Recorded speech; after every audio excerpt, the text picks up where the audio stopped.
7 years at Thompson and Barrett Digital Marketing had taught me one thing. In this business, loyalty flows up, never down. I'm Olivia Mitchell, and this is the story of how my boss's attempt to replace me backfired in the most spectacular way possible. The Maxwell account needs the new campaign proposal by Friday, Robert Barrett announced, barely looking up from his phone as he strode past my desk. And I want you to bring Jessica up to speed on everything. She'll be taking point on client relations going forward. I glanced at the fresh-faced Jessica Stevens, standing in the doorway of our open-plan office in her perfectly tailored suit. She'd started 3 weeks ago, straight from her MBA program, carrying herself with the kind of confidence that comes from never having faced real failure. Of course, Robert, I replied, keeping my voice neutral. I'll make sure she understands all the nuances of the account. He paused, finally looking at me. Good. The Maxwell Group is our biggest client. We can't afford any complications. The threat in his voice was clear. What Robert didn't know was that I'd seen this coming months ago. The signs were all there.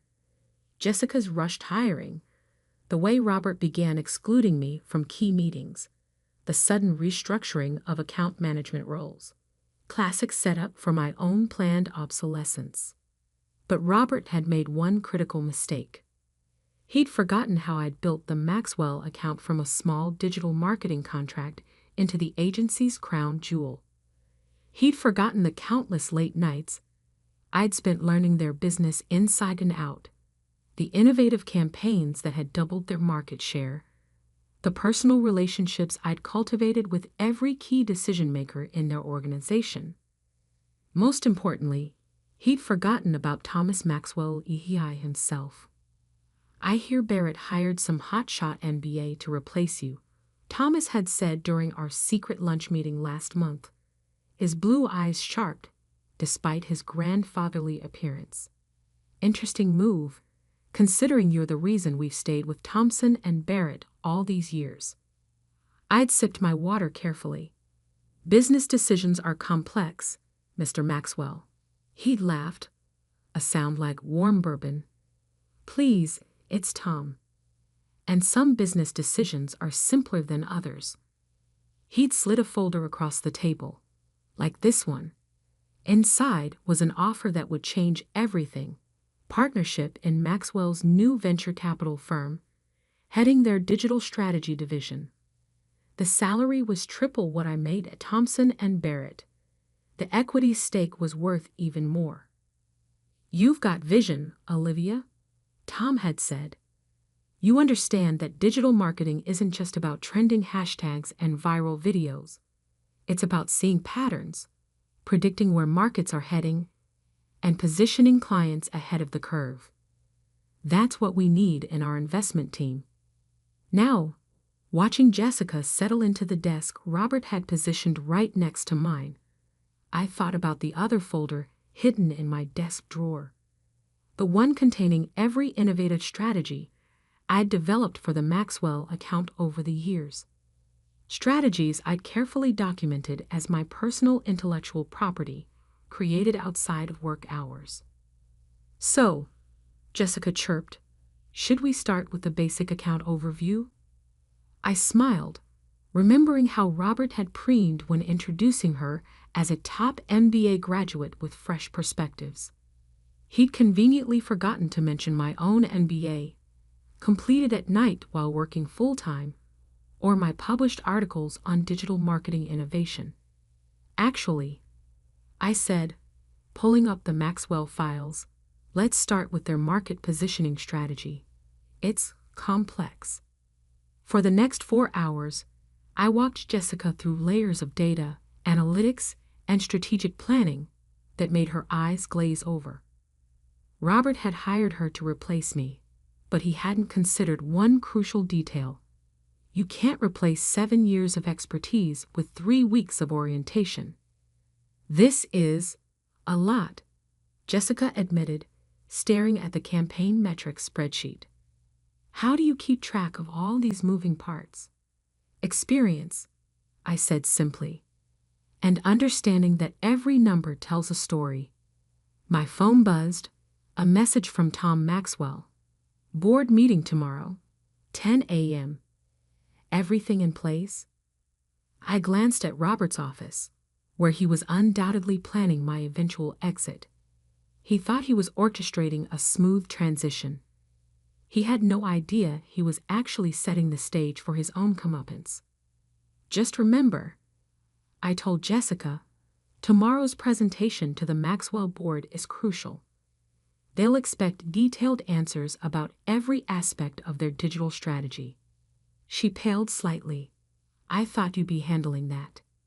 Oh no, I said, gathering my things for the day. Robert was very clear. You're taking point on client relations now. I'm just here to support the transition. As I left the office that evening, Robert called out, "Everything set for tomorrow." I turned, offering my most professional smile. Absolutely. Jessica's fully prepared to demonstrate her grasp of the Maxwell account. He nodded, satisfied with what he assumed was my quiet acceptance of my fate. He didn't notice me touching the folder in my bag, the one containing not just my partnership offer from Maxwell Ventures, but evidence of every strategic innovation I'd developed independently. Tomorrow's meeting would indeed change everything, just not in the way Robert expected. After all, as Tom Maxwell liked to say, the best business moves are the ones your competition doesn't see coming until it's too late. And Robert Barrett was about to learn that lesson the hard way. The Maxwell Group's boardroom commanded the entire top floor of their downtown headquarters, offering a panoramic view of the city skyline. At 9:45 a.m., I watched Robert adjust his tie nervously as Jessica arranged her presentation materials, her confidence from yesterday notably diminished. Remember, Robert whispered to her, just stick to the basic overview. Olivia will handle any detailed questions. I suppressed a smile, thinking of the 3 calls I'd received from Jessica last night, each more panicked than the last as she struggled to understand the complexities of the Maxwell account. Tom Maxwell entered precisely at 10 a.m., followed by his board of directors and their entire digital strategy team. I noticed several venture capital partners among them, faces I recognized from my secret meetings over the past month. "Good morning, everyone," Tom announced, taking his seat at the head of the table. "Today we're reviewing our digital marketing strategy and discussing some exciting new directions for the Maxwell Group." His eyes met mine briefly. I understand Thompson and Barrett has some personnel changes to announce. Robert stepped forward eagerly. "Yes, Mr. Maxwell. We're excited to introduce Jessica Stevens, who'll be taking the lead on your account. She brings fresh perspectives from her top-tier MBA program and—" "Fascinating," Tom interrupted. "And Olivia? What will be her new role?" Robert's smile faltered slightly. "Olivia will be transitioning to more of a support position, ensuring a smooth handover of responsibilities." "I see." Tom's expression gave nothing away. "Well then, Miss Stevens, please begin. I'm particularly interested in hearing your thoughts on our emerging market strategy." Jessica stood, smoothing her skirt. "Thank you, Mr. Maxwell. I've prepared an overview of our basic digital marketing approach." What followed was painful to watch. Jessica stumbled through generic marketing concepts, unable to answer specific questions about the Maxwell Group's unique market position. When the board's CFO asked about the ROI metrics of the latest campaign, she froze completely. "Perhaps," Robert interjected, "Olivia can address some of these technical details." "Actually," Tom said, "I'd prefer to hear Ms. Stevens' understanding of our account. After all, she is taking the lead role." The next hour was a masterclass in professional demolition. Every question revealed another gap in Jessica's knowledge. Every attempt by Robert to intervene was smoothly blocked by Tom or other board members. Let's discuss the Asian market expansion, one board member suggested. Ms. Stevens, can you walk us through the localization strategy Olivia developed last quarter? Jessica glanced desperately at her notes. The localization strategy. Yes, Tom added, the one that increased our Asian market share by 40% in 3 months. Surely Robert ensured you were briefed on that? Robert's complexion had taken on an interesting shade of gray. He knew as well as I did that the Asian market strategy had been my personal project, developed using my own proprietary analysis methods. I have those numbers right here, I offered, opening my laptop. Along with something else the board might find interesting. I connected to the room's display system, bringing up a presentation I'd prepared for this exact moment.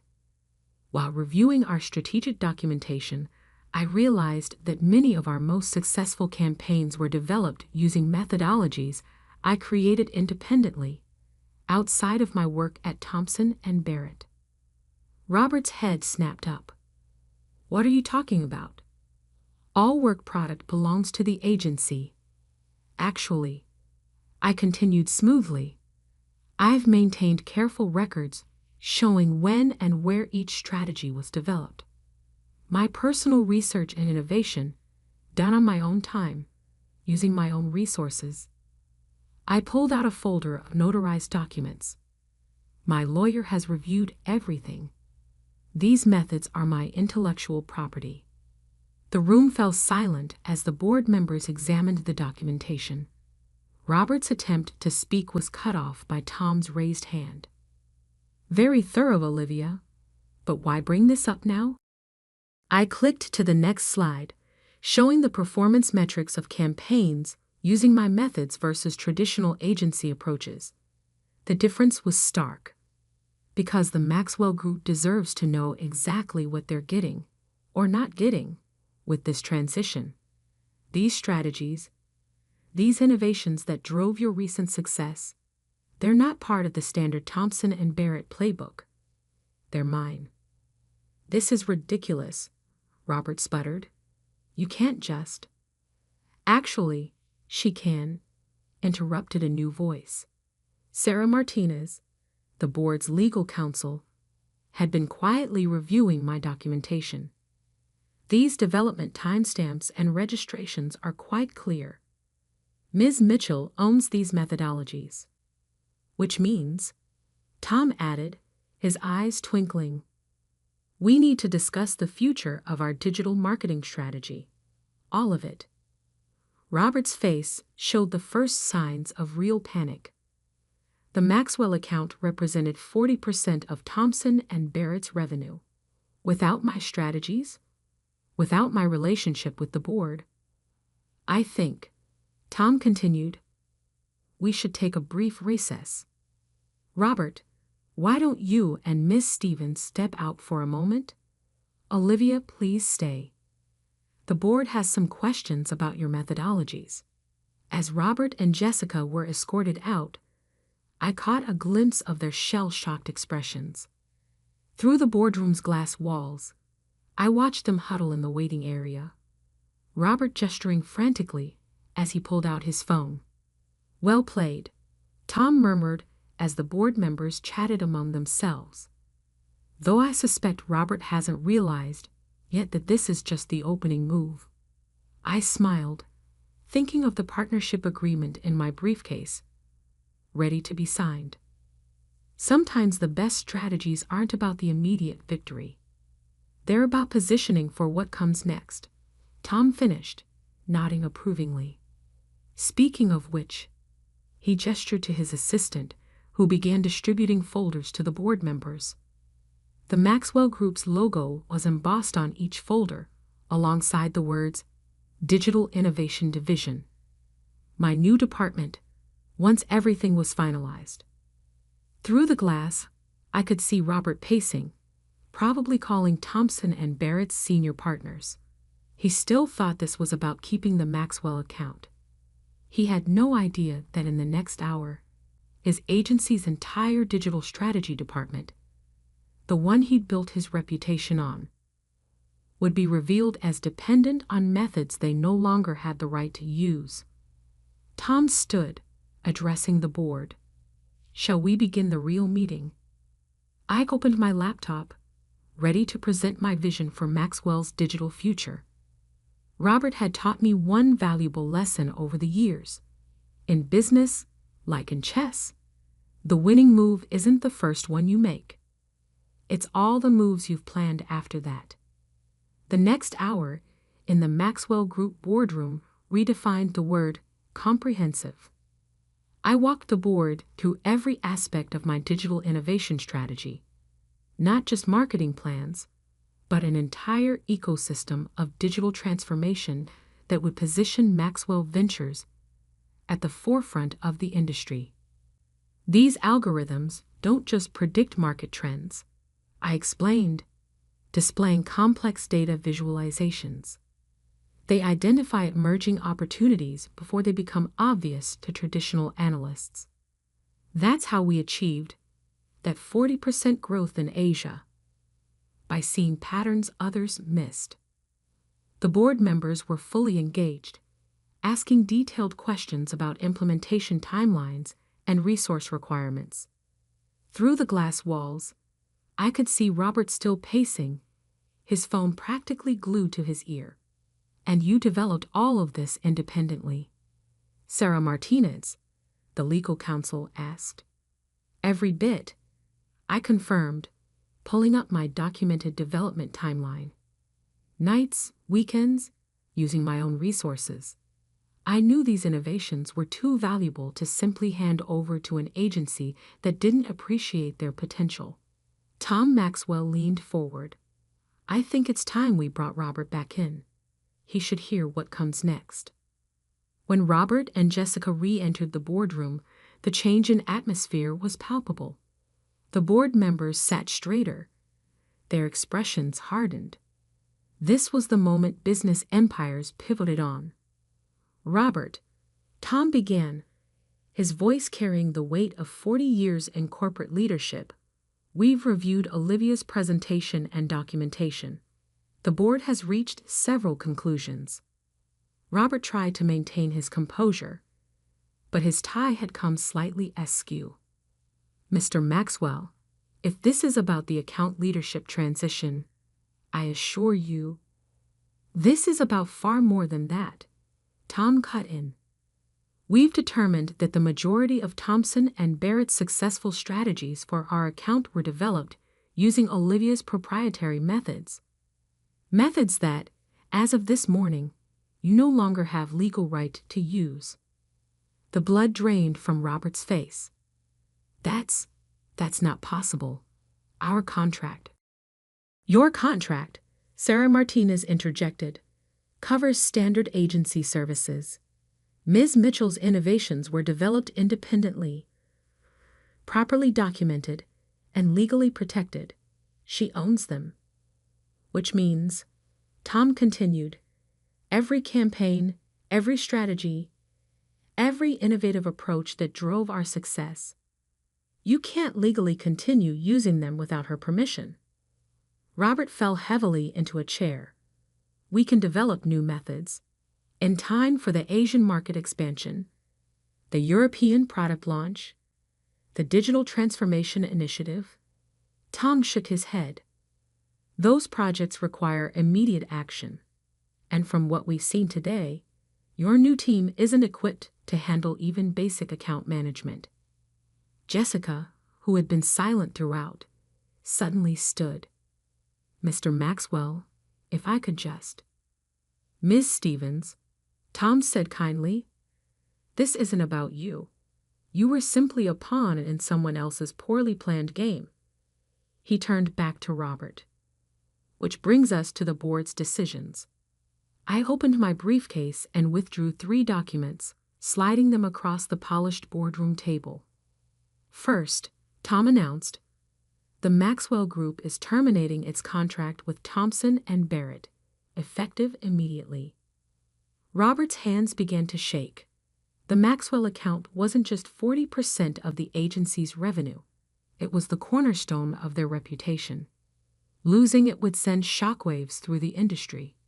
Second, Tom continued, we're announcing the formation of Maxwell Digital Innovations, a new division focused on digital transformation and investment strategies.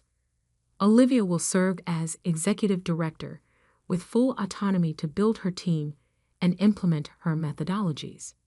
And third, I added, speaking directly to Robert for the first time, I've prepared a comprehensive list of every client campaign that utilized my proprietary methods. Your agency has 24 hours to cease using them or face legal action. Robert's facade finally cracked completely. You can't. This will destroy your reputation?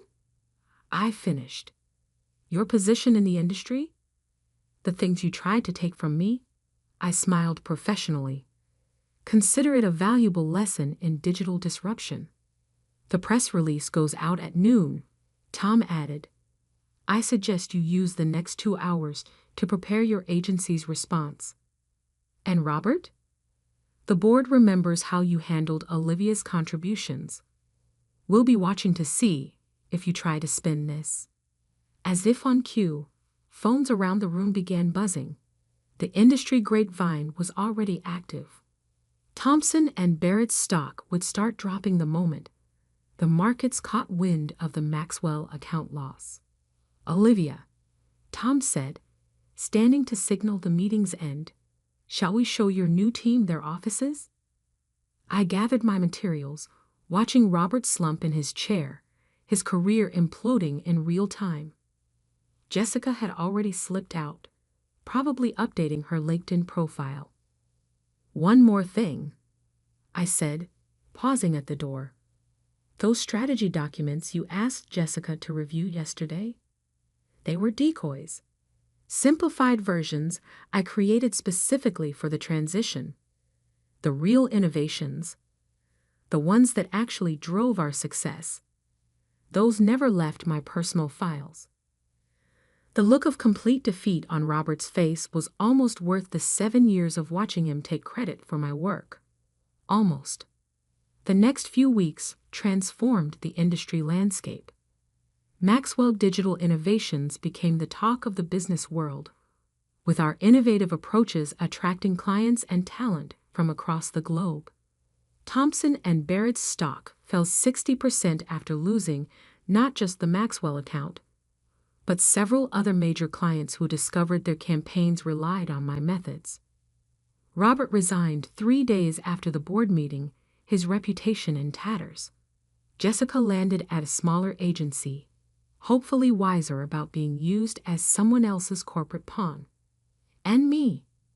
I built the kind of digital innovation powerhouse I'd always envisioned, surrounded by talented people who were valued for their contributions.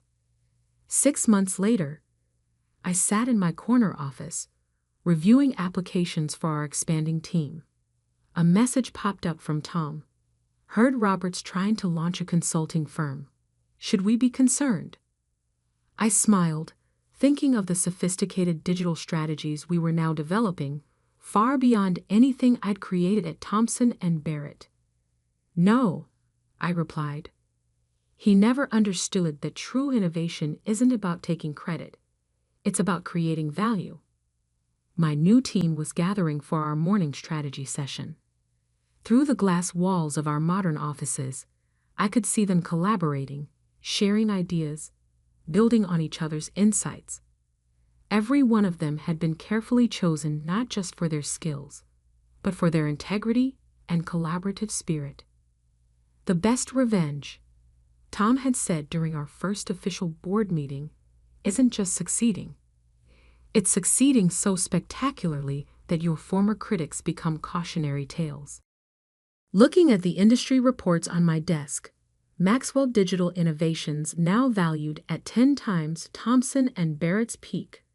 I had to agree. Robert had tried to sideline me, to take credit for my innovations, to replace me with someone he could control. Instead, He'd inadvertently pushed me to create something far beyond anything he could have imagined.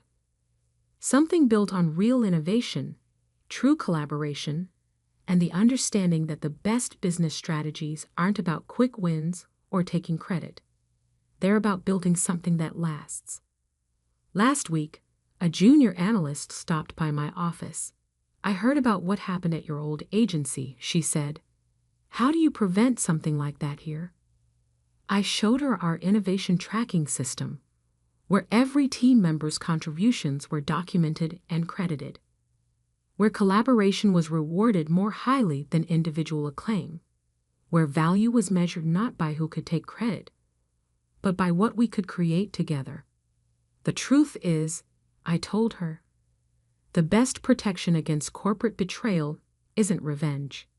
It's building a culture where such betrayal becomes impossible." She nodded thoughtfully, then hesitated. "And the rules about documenting our independent innovations." I smiled, thinking of that leather folder that had changed everything. Document everything. Protect your work.